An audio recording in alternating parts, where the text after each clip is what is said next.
Yeah, I have a big pleasure to announce now our second last keynote from somebody who, if I may say, is dear to my heart. I've worked with her in Google for a couple of years. She's one of my all-time favorite people in Google. She actually spent, I think, 13, 14 years at Google, then went to Stripe, the payment company, and then went to Slack. So she's now an SVP at Slack. I think her talk, The Beginner's Mindset, fits perfectly what Hugo said. Humility, think afresh, think anew, and don't be set in your dogmas. Please, Archana, join me on stage, and please welcome.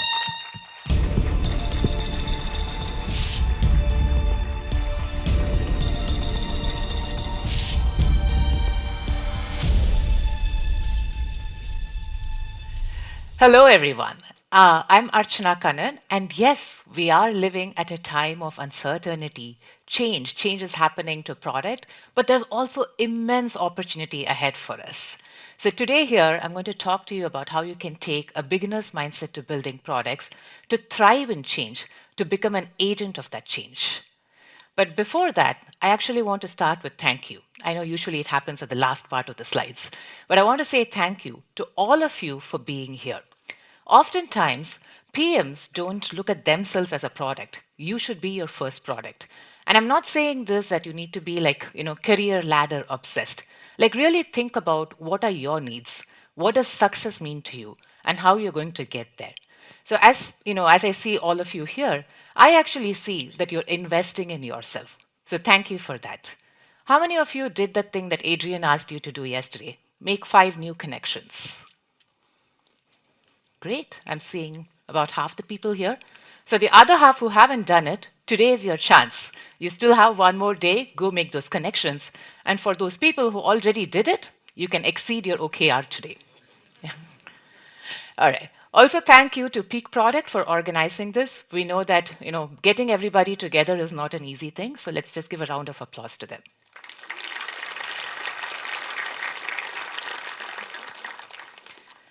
I want to share a little bit about my story so you kind of like understand where I'm coming from when I'm talking about change.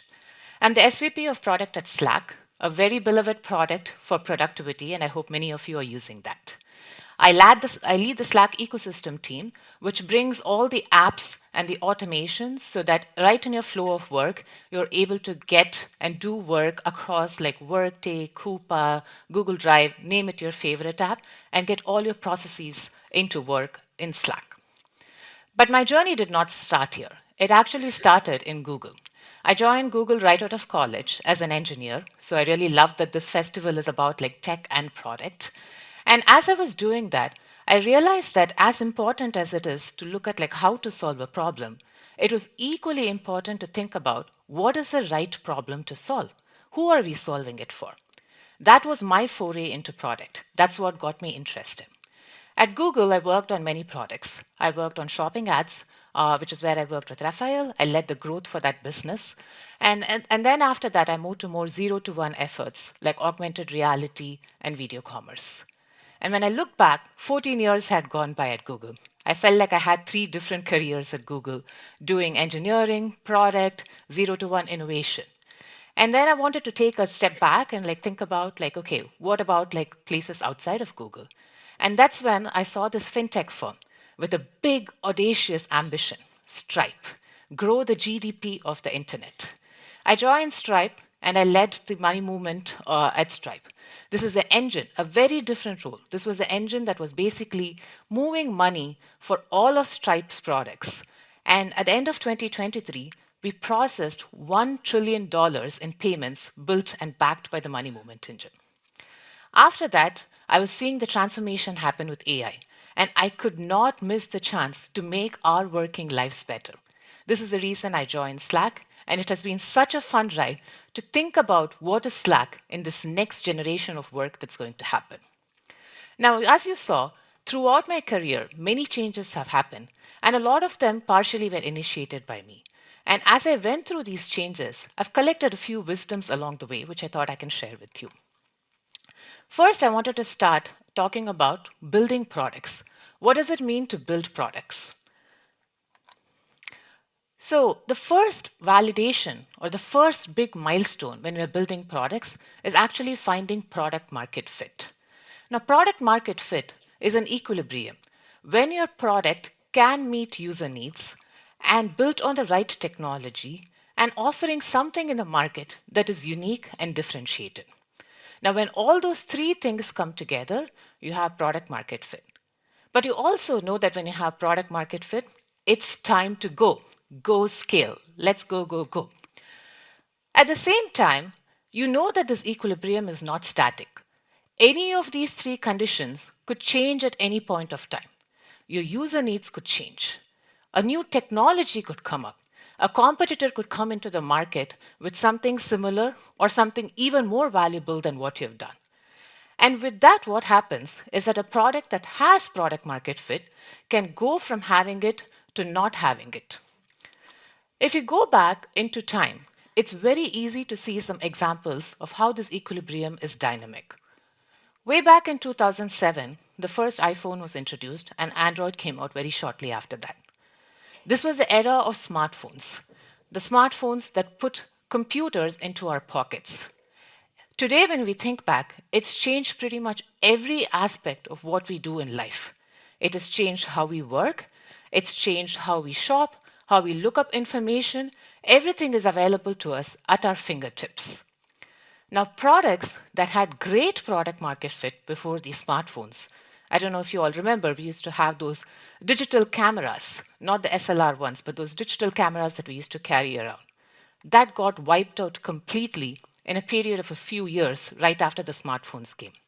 Similarly, we had GPS devices that people used to have in cars. Had a great product market fit because folks didn't want to look at maps when they were driving, it was dangerous. But while it had great product market fit, when Google Maps came out in 2012, that changed the entire nature. That market got wiped out completely too. But it also created, these smartphones created new opportunities. People loved basically expressing themselves. A whole slew of like social media apps came up. People wanted to talk about themselves not just with text, but they wanted to post reels, like send photos. So you can see the Instagram, the TikTok. There's a whole slew and generation of apps that came up. People wanted to work from mobile anytime, anywhere. So that also led to a whole host of things. So when technology changed here, many things changed. Some areas got disrupted, but many new opportunities were created. Now let's fast forward a little bit more in time. Not so long ago, in March of 2020, the whole world started shutting down within a period of a week during COVID. Now that changed every aspect of our life. Suddenly, everything had to be digitized very, very quickly. How we work, we all had to be on Slack, as well as like Zoom and Meet and all these other tools. But how our kids learned at school, they all had to go to online classes. How we met and celebrated birthdays, even that changed. Now, that was obviously very dramatic, but we're all here today thanks to advancements in medicine, all of us mingling and spending a lot of time together. But at the same time, many of those user needs that changed during COVID has stuck with us. These days, when I see people go into a meeting, they still open their laptops. They kind of like join calls in a companion mode and like to have those chat conversations. Small behaviors that changed during COVID and has stuck with us, even if you're all present together in the same room. Now, obviously, I'm giving you very dramatic examples over here to show you the big shifts that have happened. But at the same time, small things keep changing all the time when you want to expand to a new market or when you want to think about what it is like when regulations change. All of these are constantly changing how our products have product market fit. And now, more than ever, we are at a big era of transformation. In November of 2022, OpenAI came up with the first generative AI model with ChatGPT. Now, obviously, since then, we have had many, many models that have come out, many, many different ways of interacting with these models that have come out, with co-pilots and agents and whatnot, and we are only scratching the surface. This is going to be one of the biggest transformation in our industry, and a lot of things are going to change within our own products and our own lives, our working lives, our personal lives, in a great way. So how does a PM who's working today on products, how can you stay ahead of these shifts? How can you actually manage these things and be an agent of change? How can you thrive on this? That really is what is about all about beginner's mindset. So let me talk to you first about beginner's mindset and a few principles and tactics that have been helpful for me along the way. Let's start by what is beginner's mindset first. Beginner's mindset is basically a Zen Buddhism philosophy, also known as Shoshin, and it's a great way to reinvent yourself. It's a way, and this may be a little bit counterintuitive, but it is basically leaving behind all your learned experience, leaving behind what's worked for you, and looking at things from a fresh perspective, which means that you look at things with openness, curiosity, and lack of judgment. I know this can be very hard, especially for PMs. We PMs love our frameworks. We love to look at certain frameworks that stuck with us, that's worked for us, and we keep applying them time and again in our lives. But that's not beginner's mindset. Beginner's mindset is the ability to first contextualize the situation and think about what's the right thing for the right situation. So let me talk to you about a few ways in which you can reframe yourself. Three simple tactics that you can follow.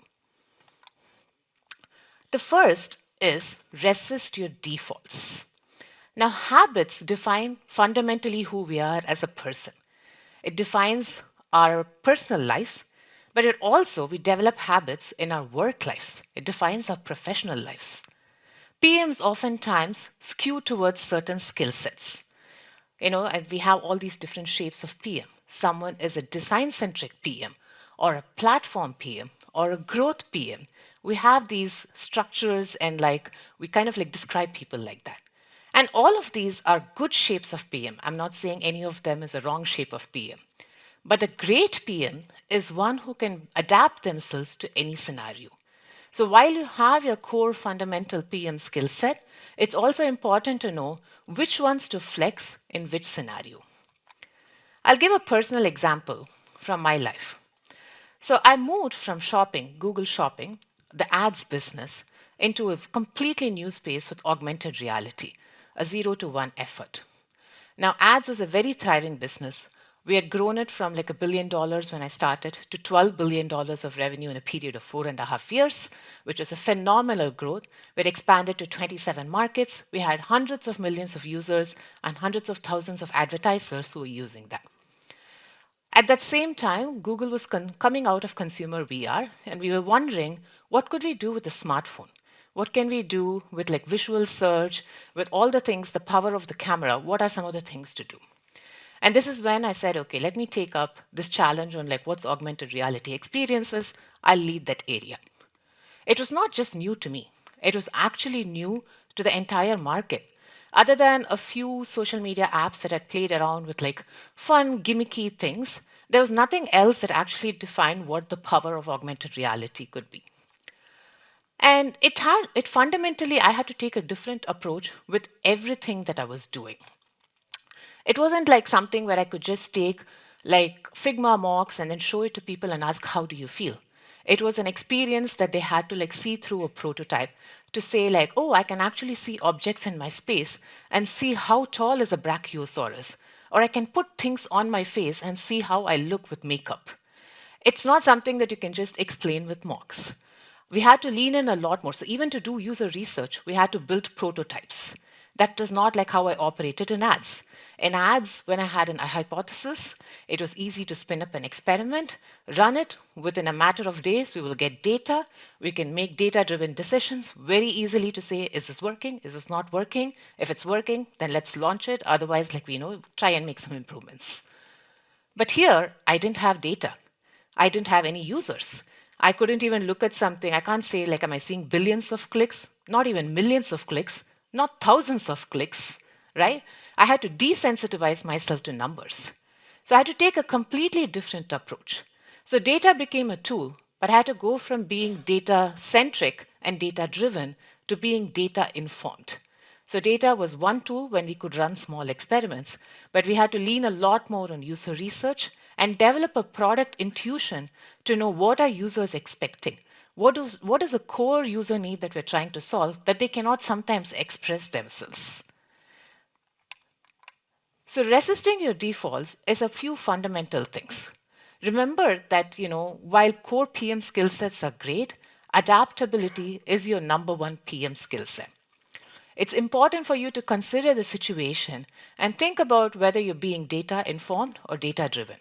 In this new age of AI, sometimes in your existing products, you may be able to get a lot of data. And the new things that you try out, you may not be able to get as much data.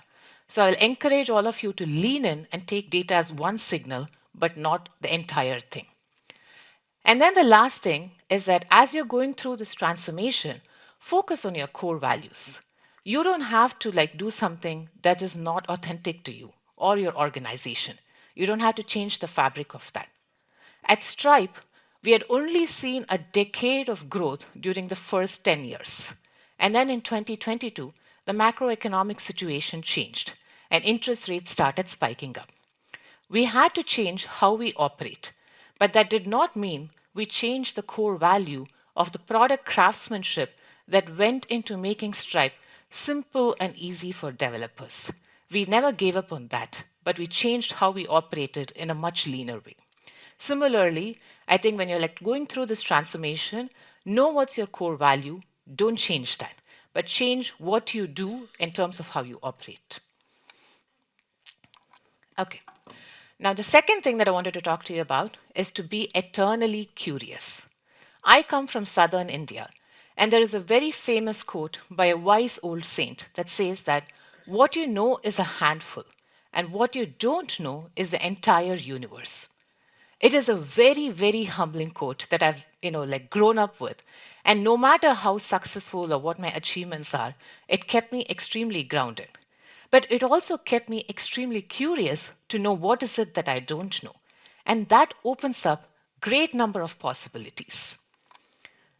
I was talking to you earlier about how we were figuring out where does AR work, what experiences work. And one of the areas where we found great product market fit was actually with beauty as a vertical. Everybody wants to try before buying. They want to try the makeup before they buy. And we had actually found good success. People were using it. We were working with L'Oreal and Estee and a bunch of the top beauty brands to get these experiences into Google. But at the same time, we realized that there was something that was off. Sometimes, obviously, people were opening their camera in low light, so they were having friction in the experience. But there was a friction somewhere else that was happening. So we started digging, just being curious, digging into what's happening here. And there was a very interesting user insight that came out, which was that people are not comfortable opening their cameras all the time. I may be traveling in a subway and I don't want to open my camera. I may be lying on the bed and browsing, which I do all the time, I will admit, and I don't want to open the camera. So there was this friction that, even though people wanted to look at how the makeup looks before they buy, they don't want to keep opening their camera to check everything. And that led us to start thinking about, but while these two things exist, what are people actually trying to do? They want to look at how something looks on their skin. And that led us to think about what if we gave them images and samples of how it looks on people like them. Not necessarily on them, they may be willing to do that in a few occasions, but on people like them. So we kind of went ahead and then started playing around with this, prototyping things, and launched this phenomenal experience where you can actually have these generated models and start applying makeup. You can choose who looks similar to you and start applying makeup to kind of get a sense of what something may look like to you. This led to a huge increase in conversion. But it was a very small thing and kept digging at that insight and poking at it at several levels to get to something like this. I'll give another example with Slack. Now, during the pandemic, Slack became the digital headquarters for work. And we all know how Zoom, Google Meets, Teams, everything is integrated in Slack. And people were working, getting into calls all day long. I think there was even a term for it, Zoom fatigue, where people were getting tired at the end of the day, endlessly being on calls because you couldn't talk with people in any other way. So at Slack, we were looking at the problem because there were two things. People were getting tired, but people are also not feeling very productive. What was missing was that people could not walk up and have these water cooler conversations or go tap on the shoulder of a colleague and say, let's go and whiteboard something. That kind of an informal conversation was completely missing from people's lives. So we started playing around with this idea of like, what did it look like to make these informal conversations easy? And we did not want to invent another video conferencing app. That wasn't the goal over here. So we came up with Huddles. Huddles is a way in which you could simply tap that button and then call either a person or the team, and everybody jumps on the call. And the small things in Huddles actually makes it that informal conversation. Huddles doesn't open in video mode. It opens only with an audio. So if I'm not ready to open my video and have that conversation, I don't have to do it. When I send a call request to someone, the receiver can actually just with a click of a button tell me that, hey, I'm busy right now, or I'll join you soon. I'm just finishing up something. And that's great because, when you're doing an informal call, that's what happens. People are like, let me just finish this one thing and I'll be right back with you. And when the person says that I'll join you soon, we actually give the sender a very nice experience. We play some good music. My favorite is nature's meditation, but I know that there's some nice jazz music too that you can like choose and play. So the sender doesn't feel like, oh, I'm just waiting and I don't know when this person is going to join. So it is, in some sense, the technology is the same. But when you look at the problem from a completely different lens, how you build with the same technology can be a dramatically different experience. So being eternally curious is many, many things. At a fundamental level, it's like how you focus on core insights. Dig deep into those user insights and really figure out the right way to solve it. Like I mentioned, the same technology can be used to solve many different problems in a very different way. Don't be afraid to disrupt yourself. I know that we get very attached to the products we build. It's great to see something very successful. But when you're taking a beginner's mindset, detach yourself a little bit from what you have built and don't be afraid to think about, I wonder why, or I wonder how this could be better. And finally, make sure that you have a culture of diversity of thought. Making sure that people have different experiences and different backgrounds can be immensely helpful for you to build that curious mindset and kind of understand this from the perspective of the different users that you always try to reach out to. Now, the last and the final tactic is prototype the path. This is my favorite. And the reason it's my favorite is that while all of these are approaches to building, there's a beginner's mindset on like how you can approach a problem, but there's also a beginner's mindset to how you build something. And this rapid prototyping and prototyping the path is a technique that I've applied many times, but it's also one of the core product principles at Slack. At Slack, we have these product principles, 5 of them actually, which are like the guiding principles that help drive team alignment and help us like build the product the way that we want to do that. So prototyping the path is basically getting into the habit of rapid experimentation. But also, it's the mechanism by which you can learn very quickly from users. And you need to like just go above and beyond to like find the space to do things, to build things, to prototype things. But it's also a cultural thing. You need to develop the habit and the muscle of prototyping the path. When we started first in shopping and mobile came out, this was the first shopping experience. You can barely see the image. It's all like, we took the desktop experience and squished it into the mobile phone. And we knew that that had to evolve. Over the next 4 years, we kind of like made it a very rich, bold visual experience. And that came from hundreds of thousands of experiments that we ran. And working with merchants, give us better images, help us like not just think about like typing a query and searching, but you can like look at something and search with Lens and shop that right there. You can try makeup, you can try clothes, you can do many things. So going into this bolder visual shopping was not like a one shot, like, we just got it. It was over hundreds of thousands of experiments and that rapid repeated prototyping that we got them. Again, coming back to a Slack example, let's look at we were working on a few things and we were just like, okay, we're seeing that people like to like send messages, long text messages. And then when people don't understand something or something, they're like, let's jump on a call. But every time, everybody cannot keep jumping on a call. Sometimes you want to communicate asynchronously, but actually say that with a video. I do this all the time with my teams. When I want to tell something with my team and I want to make it personal, it's easier to record a video of me saying it rather than just typing a long message. And then it also happens in other scenarios. When people are asking, oh, how does this really work? It's easy to just record a clip of showing how things work, like going into different dashboards and interfaces and sharing that back to the person.